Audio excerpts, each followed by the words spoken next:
सुप्रभात बच्चों। आज का हमारा तीसरा टॉपिक है शब्द भंडार का श्रुति सम भिन्नार्थक शब्द और समानार्थक प्रतीत होने वाले शब्द, जो कि अभी हमने आगे इससे पहले पढ़ा बच्चों। अनेकार्थी शब्द, अनेक शब्दों के लिए एक शब्द, और उससे पहले भी हमने शब्द भंडार में पढ़ा विपरीतार्थक यानी विलोम शब्द और पर्यायवाची शब्द। यानी शब्द भंडार में हमारे बहुत सारे अनेक तरीकों के शब्द होते हैं।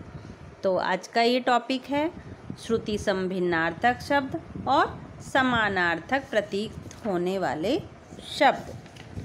बच्चों, श्रुति सम भिन्नार्थक शब्द यानी सुनने में ऐसा लगता है कि जैसे एक जैसे होते हैं, लेकिन उसके जो अर्थ होते हैं वो अलग अलग होते हैं। चलिए बच्चों, इस पाठ में हम प्रवेश करते हैं।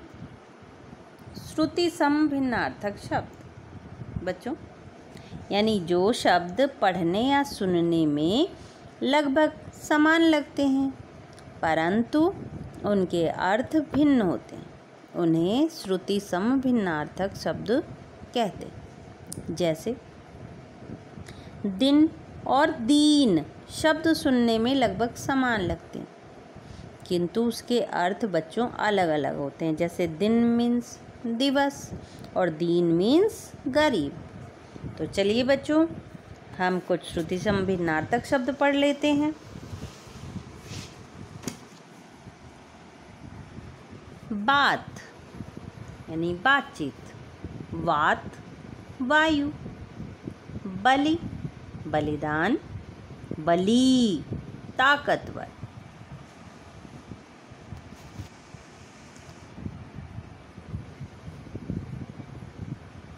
बाग बगीचा या लगाम, बाघ शेर, भारती यानी देवी सरस्वती या भारत माता, भारतीय भारत का निवासी, भवन माने महल और भुवन मीन्स संसार। ऐसे ही बच्चों ये शब्द हैं। समान यानी बराबर, सम्मान आदर, संघ साथ, संघ समुदाय, शंकर भगवान, संकर मिश्रित, शस्त्र हथियार, शास्त्र ग्रंथ, सर्ग गति का बहाव, स्वर्ग यानी एक लोक। बच्चों आगे बढ़ते हैं हम।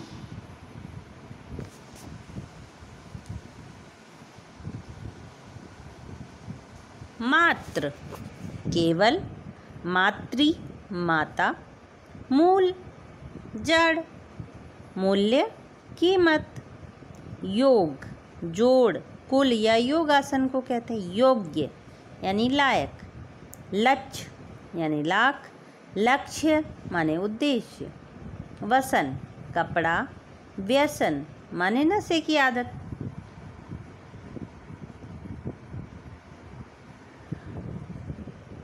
यहाँ बच्चों साला यानी पत्नी का भाई, शाला माने घर, समान माने बराबर, सामान चीज़ें, संदेह सदेह सशरीर, संदेह शक, है घोड़ा, हिय हृदय, हंस हंस हंसना, हंस एक पक्षी।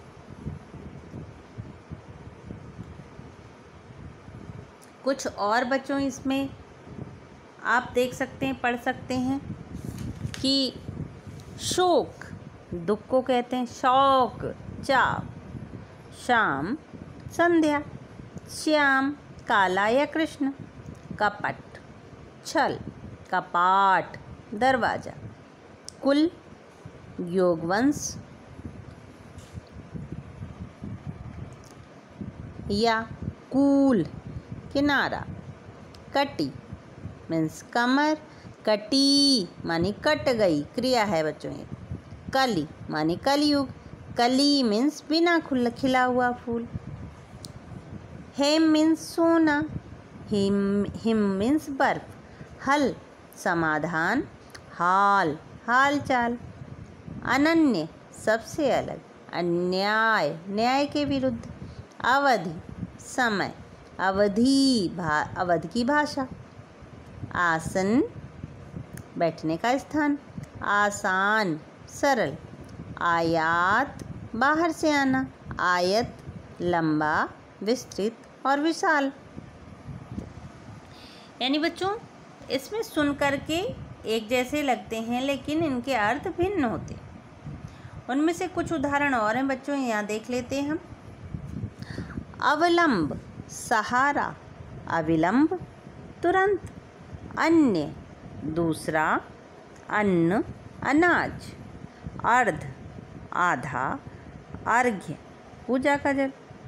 अंश भाग, अंश कंधा। अनल अग्नि, अनिल वायु।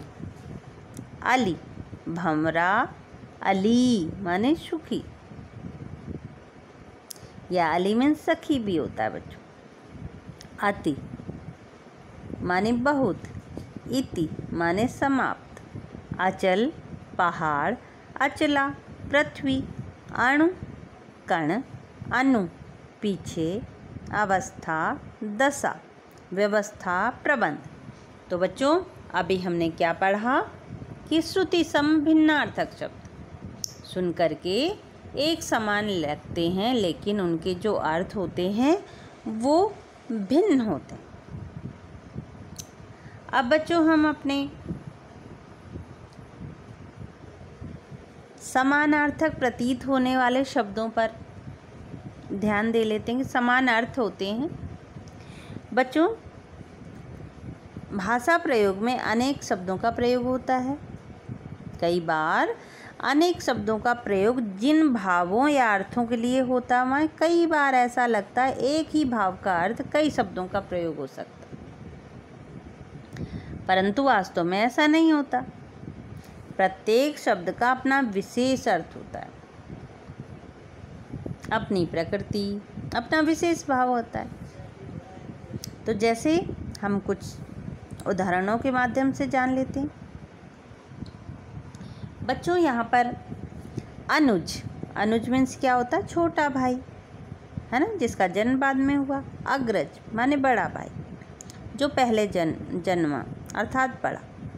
लेकिन जो भाई शब्द है दोनों के लिए आता है, चाहे छोटा हो चाहे बड़ा हो,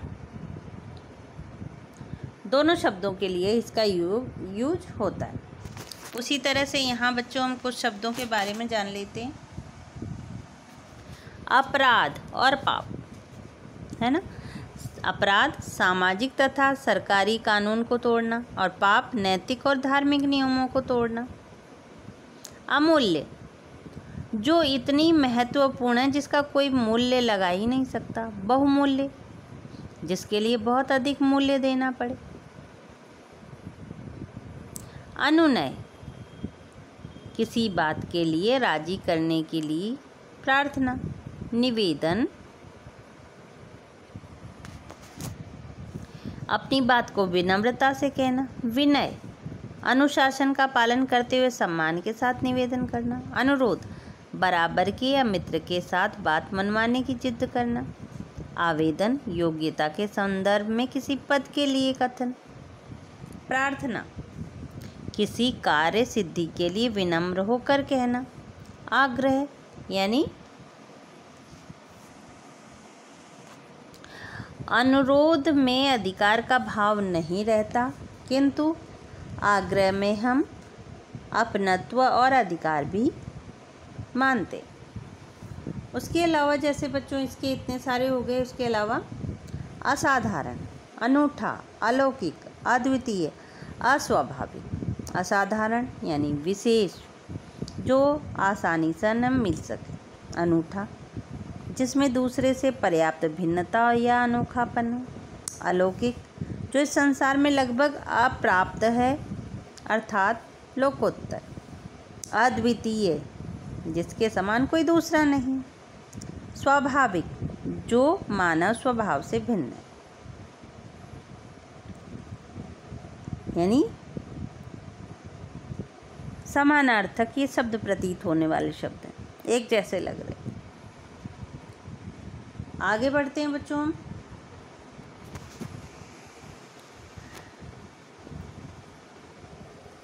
कामना, उत्कंठा, उत्सुकता, ये तीनों एक जैसे ही शब्द हैं।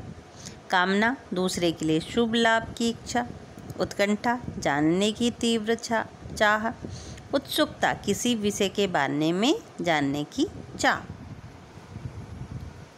जिज्ञासा ज्ञान को अपनाने की चाह। ईर्ष्या दूसरे की उन्नति को सहन न करना। द्राह ईर्ष्या के साथ मन में जलन का भाव। द्वेष शत्रुता का भाव। स्पर्धा दूसरों को आगे बढ़ता देख स्वयं बढ़ने की चाह।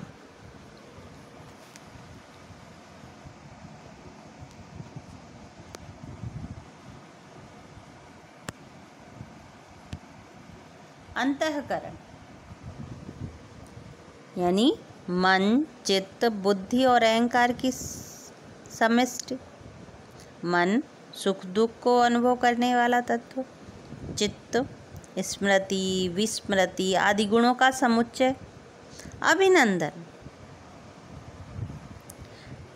और स्वागत, ये दोनों शब्द एक जैसे ही लगते हैं कि अपने से बड़ों का विधिपूर्वक सम्मान एवं स्वागत, और स्वागत किसी के आने पर प्रसन्नता प्रकट करना।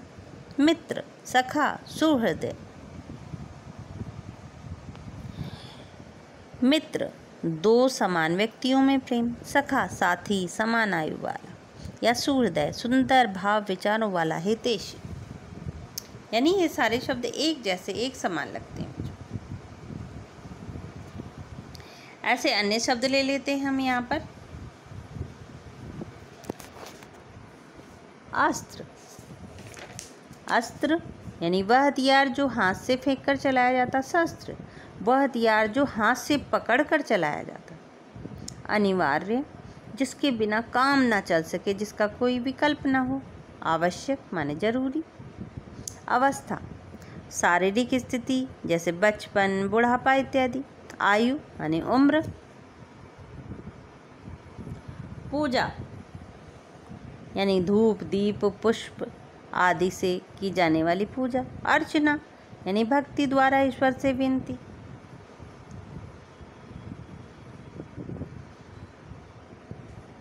वन यानी जंगल, प्राकृतिक रूप से जन्मे वन जंगल। उपवन यानी बगीचा, मानव द्वारा लगाया हुआ। तो बच्चों हमने क्या पढ़ा इसमें कि जो शब्द पढ़ने या सुनने में लगभग एक समान लगते हैं और उनका भिन्न अर्थ होता है, उन्हें हम श्रुति संभिन्नार्थक शब्द कहते हैं। और उसके अलावा कई बार अनेक शब्दों का प्रयोग जिन भावों या अर्थों के लिए होता है, वहाँ कई बार ऐसा लगता है एक ही भाव या अर्थ में कई शब्दों का प्रयोग हो सकता है। ऐसे शब्दों को क्या कहते हैं बच्चों हम?